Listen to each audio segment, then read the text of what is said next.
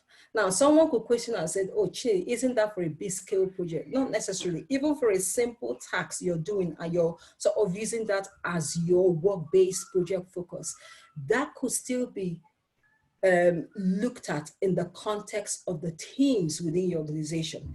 Now, all the teams may not have a direct input to that project, but that project will have some form of link or connection to the different teams within your organization. So it should, in terms of building your rationale. I think what I'm trying to say in terms of ethics, or taking into consideration the structure and the culture within your organization, is the best way to treat people. The organization is about the people in there, even if you've only got 2 people within the organization. I've worked in an organization where we are only, I think, a total of 5 employees. So the best, so it doesn't really matter whether you've got a small, really small scale organization, you've got a big one. The point is that there are still individuals, human beings, people within that organization.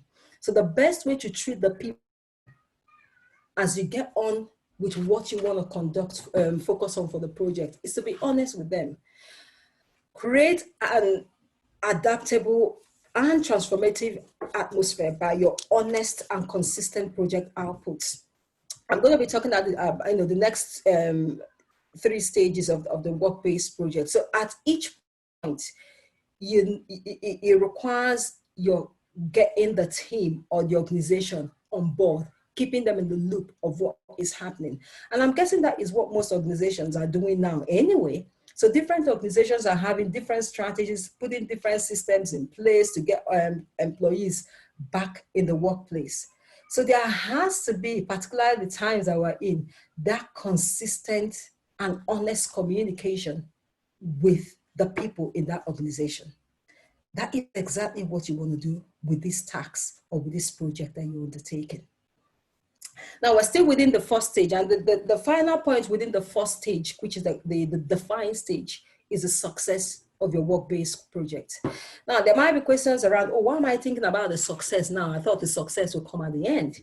Well, if someone is paying me for a particular task, I'm guessing that the person paying me is going to be asking me, oh, Chinny, what's in it for me? So it's sort of your thinking about the end game before you get to the end game. And many of us do this anyway. If I want to travel to London, for example, I'm already visualizing myself in London. So you think about the final outcome of that work-based project, of that task, even before you get on with the task. Now, I've put down a number of questions. I've put them in form of questions to help you get the success strategies right. Is your project goal clear? Assuming you present your case, your proposal, and you walk away. If I pick up your 1-page document proposal, will I get it? Or will I need you to be there to explain it? If I need you to be there to explain it, there's a problem. So the project goal has got to be clear, that anyone that picks it up, that 1-page document, will sort of get a picture of where you're going. Now, within defining the goal, this is where the objectives have a part to play. The objectives are the different measurable targets you intend to do to help you achieve that goal. As you get on in terms of trying to define your success strategies, you're also trying to identify, we've talked about the culture and the structure within your organization, the ethics. So these are the things that will form part of your success strategy. Once you have understood the beliefs, the values within your organization, you're building a rationale, the reason behind why this area you want to focus on is essential. That is, again, defining the success strategies. Moving on different things about the success strategies. What tools do you intend to adopt and why? I'll talk about the tools, I think, in the next stage of the work-based project.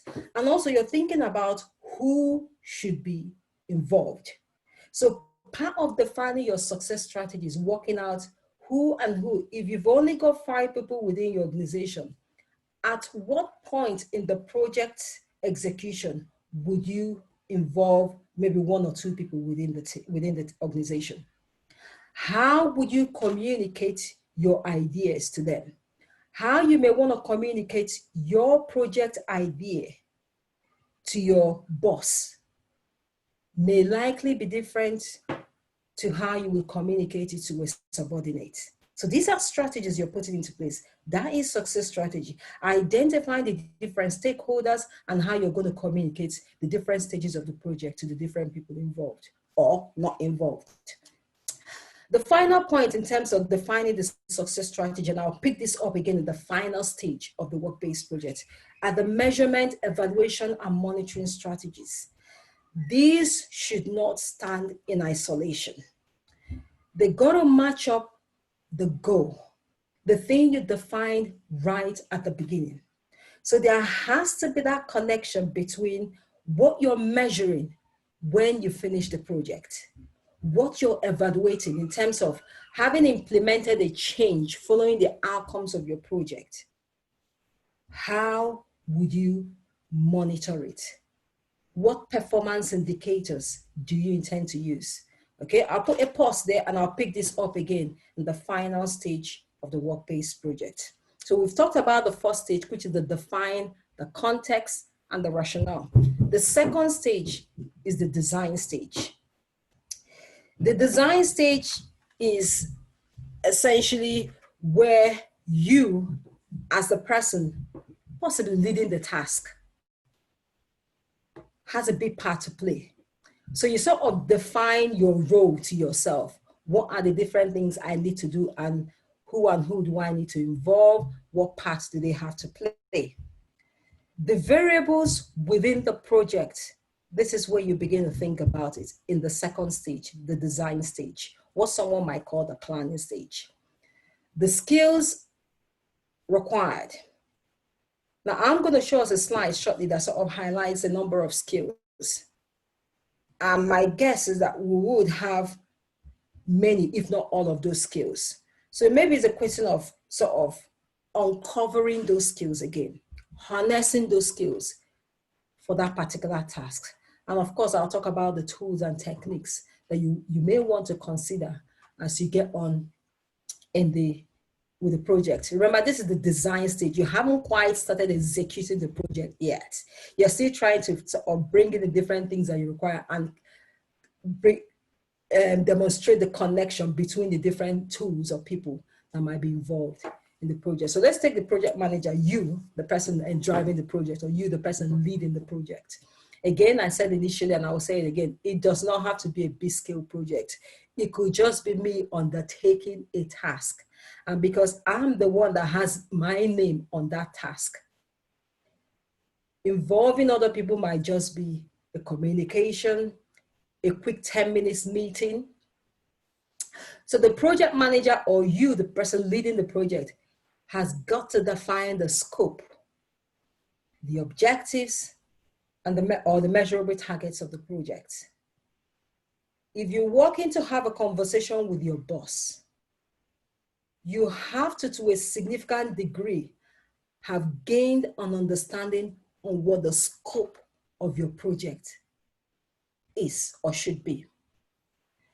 I had a conversation with a student, and she said to me, oh, you know what, Chinny, while I was doing my PhD, my supervisor wanted me to do this and that. And because that was my project, I was able to channel my supervisor the right way in terms of what the scope of my project is. Now, her supervisor is a leader in that area, but she was still the person leading the project. You are the project leader.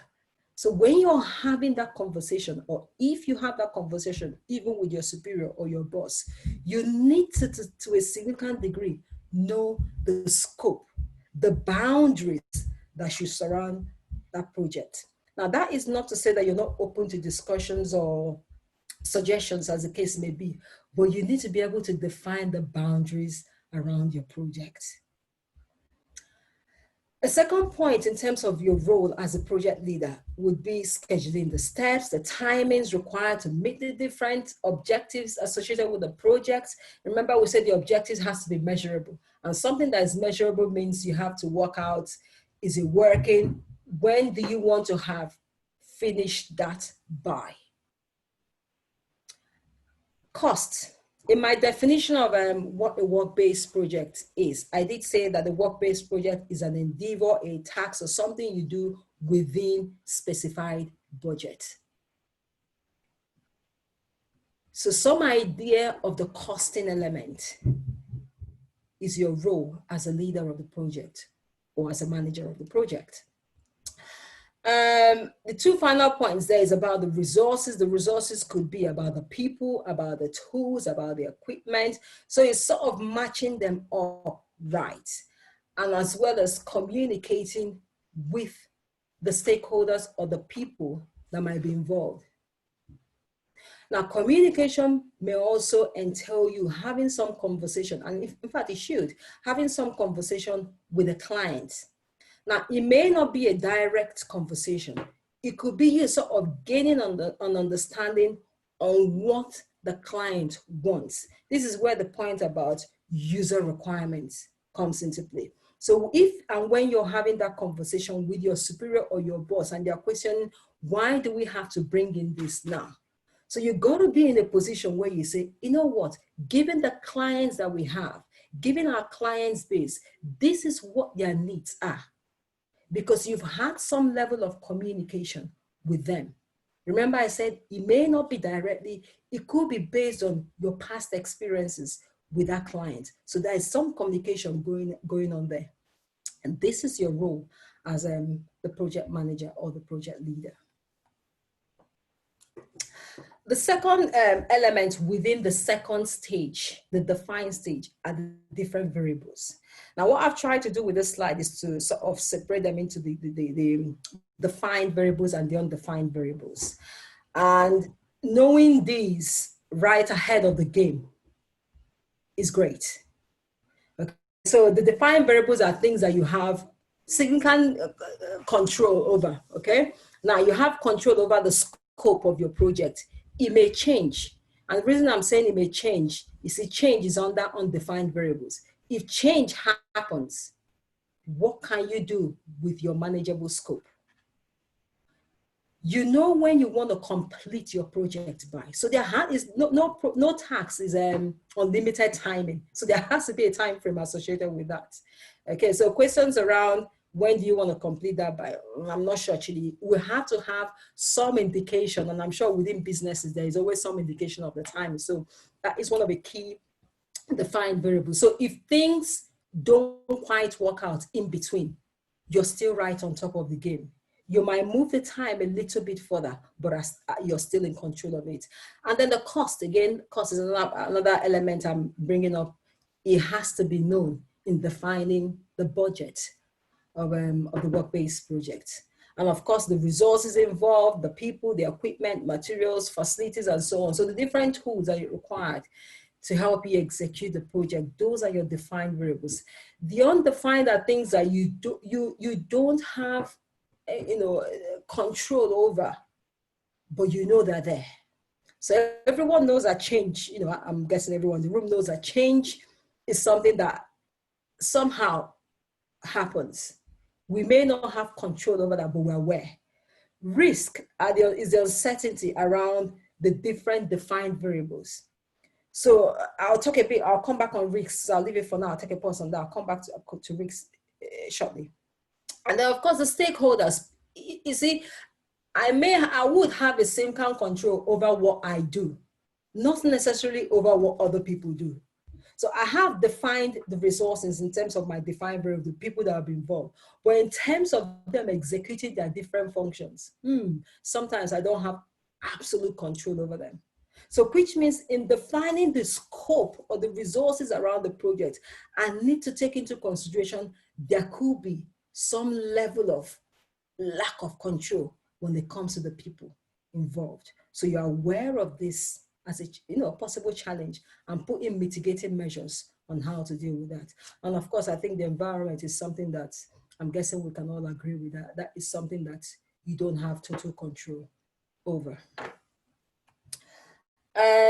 Skills, I'll try not to slavishly read through the skills that I've got on the slide. And I think they're pretty much straightforward. The whole point of this slide is for you to look through what I've got on the slide in terms of skills and question, oh, I think I'm good at that. I'm not quite good at that. That is something I need to brush up on. So these are some of the skills that you would require or would come in, definitely handy as you get on with conducting your project or even undertaking your tasks at work. Now, there might be one or two that you're good at, the skills that you're very competent in when it comes to that. But there might be one or two that you feel, that is not my strong point, but there's somebody within my team that has a strong point in that, and I need that as far as this project is concerned. You bring them on board. So this is where you begin to map up people's strengths in terms of responsibility within the project. Who does what or who should do what? Now I'm going to take a pause now, and please unmute yourself to sort of share your experience in terms of the tools and techniques that you have used so far at work or respect to undertaking a project or a task. So let's have a chat a bit, and feel free to pop in questions or contributions on the chat window.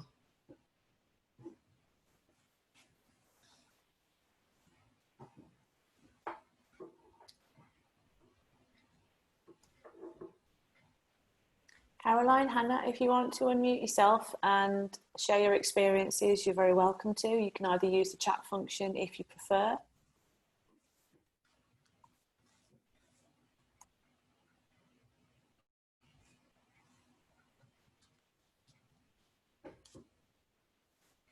Okay. So I'll carry on, but you're welcome to ask your questions as I get on. So just let me know, pop in your questions on the chat function. Right. So the next point. So within the second stage, so we're in the second stage of the work-based project, which is the define stage. So we talked about the project manager or the project leader, skills that may be required, and of course the team. The tools. I've listed a number of tools and techniques that you may want to consider, and for what purpose. So for example, in terms of communication, what tool do you need? In terms of identifying the user requirements, what tools do you need?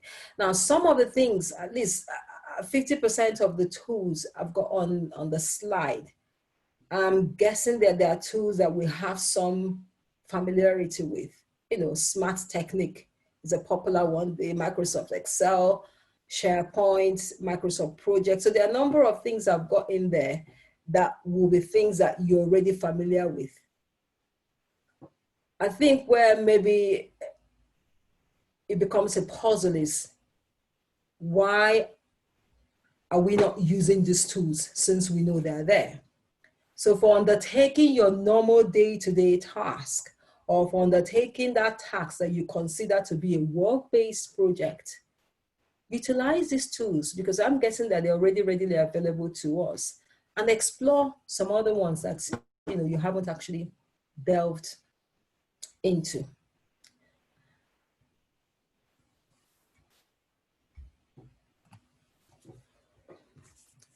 Okay, so the third project stage is a delegate stage. So this is where now I know the people, now I know the skills that are required, now I know the tools that I need. I need to start getting people to do some work, or myself to do some work. So this is the execution stage. This is where you got to significantly engage and collaborate with others. You see, I hope that your task is so big and too big for you to manage on your own, that it requires you sort of consulting with other people within your organization, or possibly maybe outside the organization. So I'll talk about, in this stage, we'll look at the project team, and we'll look at the integration of the team, And then I'll catch up a bit on the risk. I'll demonstrate using a tool to show some of the risk, or how to showcase some of your risks within the project.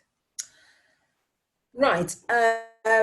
If you're familiar with the tool called stakeholder analysis, so this is a tool that you could use to map your different stakeholders or the different individuals that may be involved in some way or the other with your project, and begin to map out, oh, where do each fall into, so you know how best to work with them, or know how best to get the best out of each member of your team, or whichever individuals that have some form of relevance to the tasks you're undertaking for the project. Now, I've got 4 quadrants there: the potential change agents, the key players, people that you may consider to be indifferent, and people receiving a service. I'll possibly give an example. Assuming I have an agenda to drive. Okay, an agenda to drive could be, in fact, that's one of my agendas in my role in the university, is to drive supporting international students. That is a task, or that could be a project. Who do I need to bring on board to work with me? Now, an example of an individual that will have a high influence and possibly a low interest would be the quality assurance team. So the higher education quality assurance body, they've got an influence in how the modules I'm designing and delivering to this category of students are put in place. They have an influence on it. They may not be particularly interested in it, so they will sit in the potential change agents.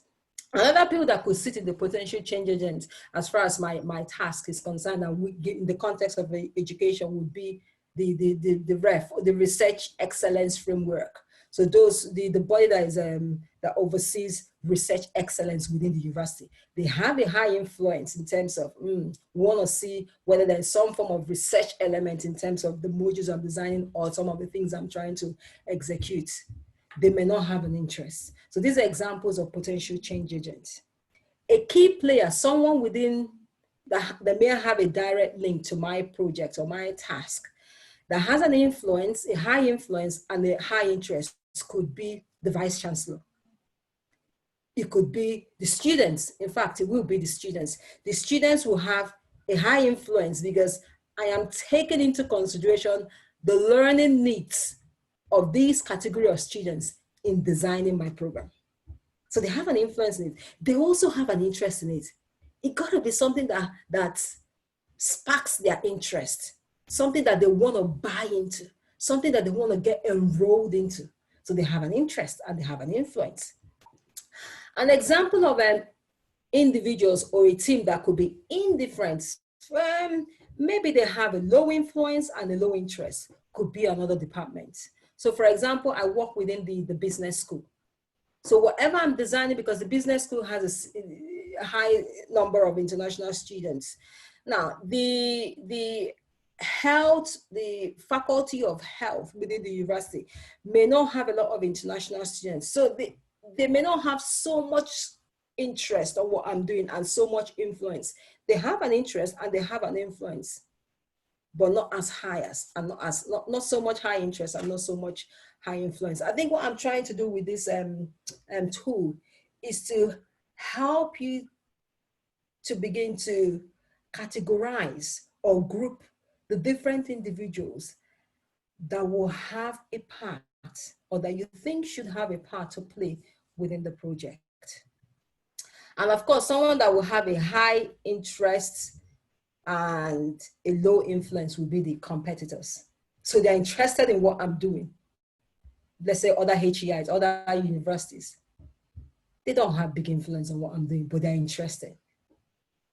So there will be people that have some form of connection in terms of that task that you're undertaking or that project that you're undertaking, is knowing how to involve them and how to communicate with them, because you've been able to identify what function or what part they play in terms of influence and interest. Moving a little bit forward, with respect to your team or the stakeholders, I think what else you may want to do is to begin to question your approach, question the strength. I think I've said this already. Having identified the different individuals that have some form of connection with the project or the task you're undertaking, where do their strengths lie? Who do I give to do what? What coping strategies may be used to bridge whatever difference that exists? What implications do my approaches have on the team? So this is a point where you ask a lot of questions. Why? Why do I need to adopt this particular practice with the people I'm working with? And so as you ask that question, you need to be able to also provide responses yourself, because you've been able to gain an understanding of the people that are involved and how best to work with them and how best to get them to work together as a team.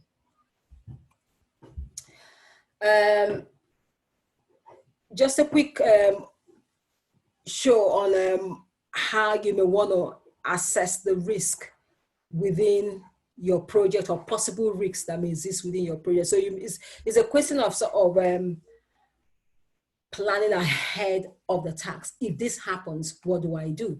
What could have a high impact and what could have, a high probability? So when you put this all, you have that, and you have a heads up game. So if this comes up, you've already put in measures in place to deal with it. That is something many organizations, not all, have managed to do. I think immediately we had the lockdown, a lot of people began to question, if we're shut down for 2 months, 3 months, what will have a high impact and what has a low probability to happen. Once you have this in place and you have put this in place, you begin to define measures to deal with that if it happens. So I think this risk, managing risks is, I put there planning for the worst and hoping for the best. So there has to be a plan in place in dealing with some of the risk issues that may be associated with your project.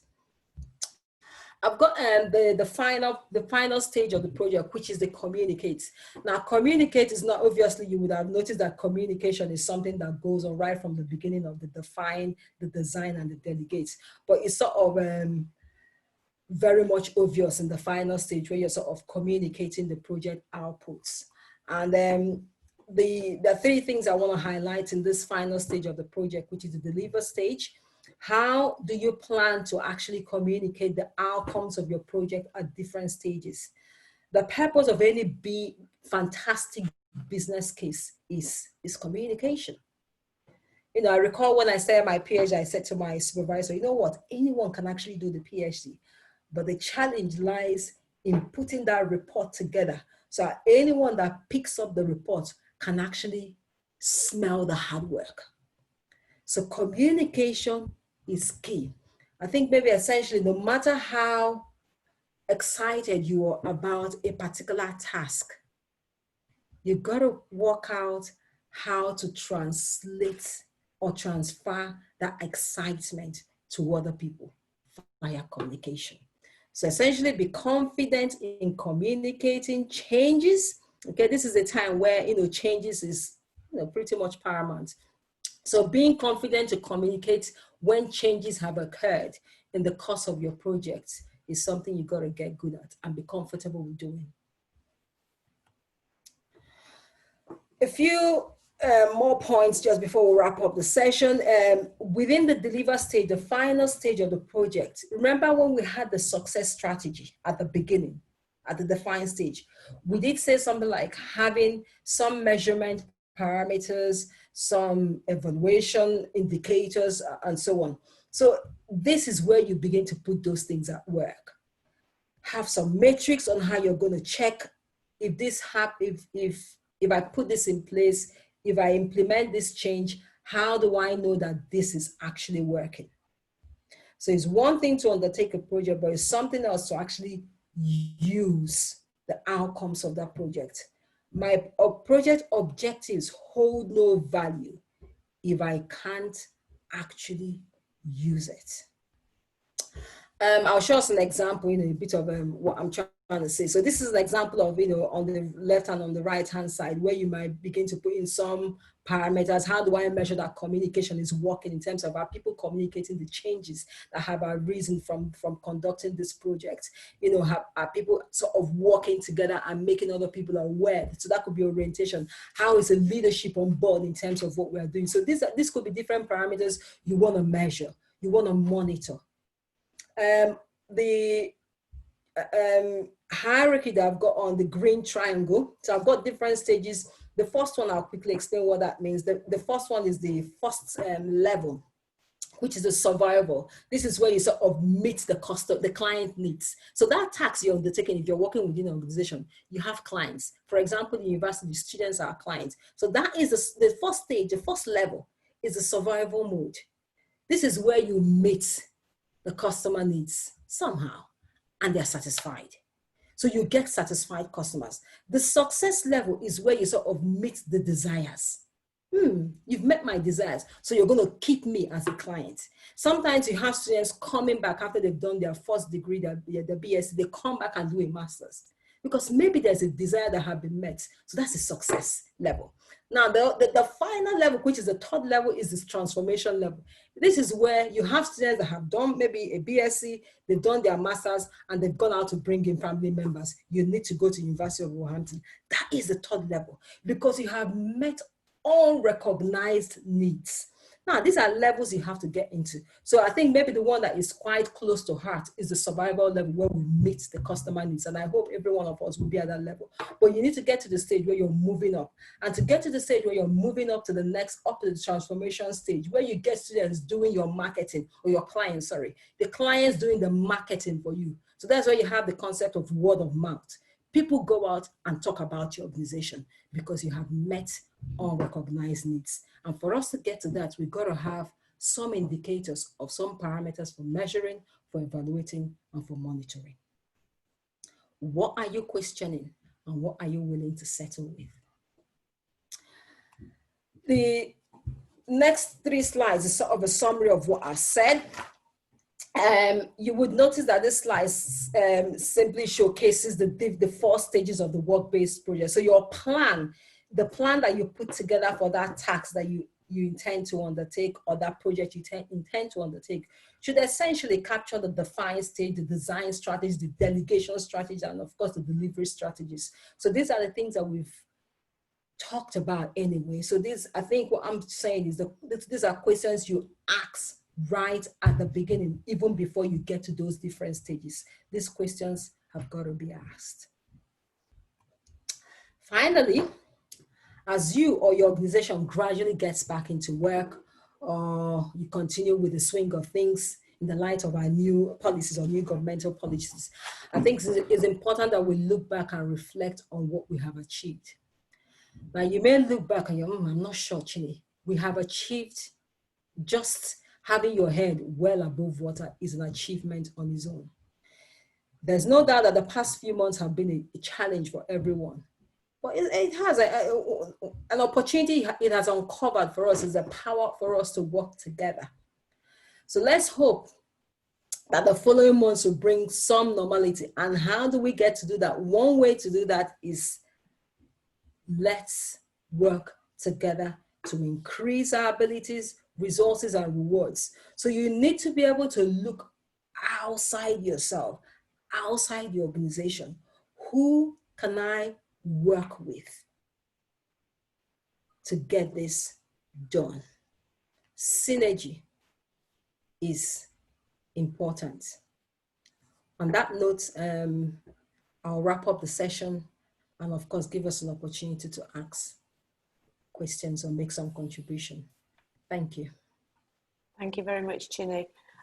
Caroline, Hannah, this is your opportunity to ask any questions that you might want to ask. So you can either unmute yourself and ask the questions, or you can use the chat function. It's entirely up to you. No, I don't have any questions. That was all pretty clear for me. I I like that triangle model at the end about getting to the point where the client's doing the marketing for you. I think that's something that I'll take away from this. That was really helpful. So thank you. Thank you very much. Thank you. Caroline, do you have a question? No, I don't. Thank you very much. It was very, very clear. Yes. And very helpful. I just missed 2 or 3 minutes. That's all. Okay, that's great. Well, you'll get copies of the presentation after the session, as long as you've given us your email addresses when you registered. So it was just down to me really to say thank you very much, Chinny, for a really good and interesting presentation. Thank you, Caroline and Hannah, for attending the session. If you've got any questions that you think of afterwards, if you want to pop them on our executive education email address, that's execed@wlv.ac.uk, execed@wlv.ac.uk. Either myself or one of my colleagues will respond to them. And all there is left to say is thank you for attending and have a good afternoon. Thank you very much. Thank you. Thank you. Bye. Very nice. Bye. Thank you. Bye-bye.